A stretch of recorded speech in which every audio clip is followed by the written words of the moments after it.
ఉద్యోగాల భద్రత కోసం శ్రమ దోపిడీ లేని వ్యవస్థ కోసం పోరాడుదాం. ఐఎఫ్టియు రాష్ట్ర ఉపాధ్యక్షులు బి. భూమన్న. గ్రామ పంచాయతీ, మున్సిపల్ కార్మికుల ఉపాధి భద్రత కోసం పోరాడుతూనే శ్రమ దోపిడీ లేని వ్యవస్థ సాధన కోసం ఉద్యమించవలసిన అవసరం ఉందని ఐఎఫ్టియు తెలంగాణ రాష్ట్ర ఉపాధ్యక్షులు బి. భూమన్న కార్మికులకు పిలుపునిచ్చారు. తెలంగాణ ఆదర్శ గ్రామ పంచాయతీ, మున్సిపల్ వర్కర్స్ యూనియన్ రాష్ట్ర స్థాయి క్లాసులు 16 నవంబర్ 2025 డిచ్పల్లి మండల కేంద్రంలో ఆయన ప్రారంభించారు. తెలంగాణ ఆదర్శ గ్రామ పంచాయతీ, మున్సిపల్ వర్కర్స్ యూనియన్ రాష్ట్ర అధ్యక్షుడు దాసు శిక్షణ శిబిరానికి అధ్యక్షత వహించారు.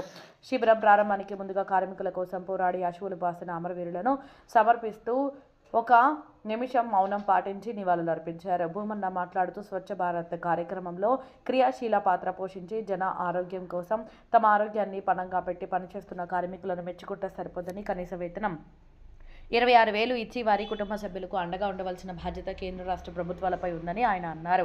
నరేంద్ర మోడీ గారు చేయి వాళ్ళనంటూ గొడ్డు చాకరీ చేస్తున్న సఫాయి కార్మికుల వేతనాలు పెంచడంలో, ఉపాధి భద్రత కల్పించడంలో ఎందుకు నిర్లక్ష్యం చేస్తున్నారని ఆయన ప్రశ్నించారు. అనంతరం నెలకు 9,000 పెన్షన్ ఇవ్వాలని ఆయన కేంద్ర రాష్ట్ర ప్రభుత్వాలను డిమాండ్ చేశారు.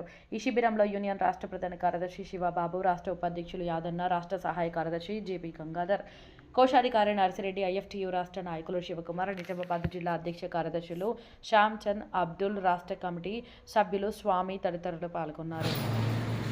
ఎవరు చేయలేనటువంటి పనిని సఫాయి కార్మికులు చేస్తున్నారు. వారికి కనీస వేతనాలు లేవు. ఇది కేవలం పంచాయతీలో పడేస్తున్నది గవర్నమెంట్. అట్లా కాకుండా ఇతర గవర్నమెంట్ ఉద్యోగుల లాగానే ఇలా రెగ్యులర్ చేసి సుప్రీంకోర్టు ఏదైతే డైరెక్షన్ ఇచ్చిందో 20,000 కంటే తక్కువ కాకుండా కనీసం ఇవ్వాలని, దాన్ని 2016 ఇప్పటి వరకు ఏదైతే ఈ ధరల పెరుగుదల ఉందో వాటిని గమనంలో ఉంచుకొని వాళ్ళకు ఆ జీతం ఇవ్వాలని, అలా ఇవ్వకపోతే దానికోసం కార్మికుల మీద పోరాటం చేస్తుందని, అప్పుడే తలవంచక తప్పదని చెప్పేసి నేను ఈ సందర్భంగా ఈ ప్రభుత్వాన్ని హెచ్చరిస్తున్నాను.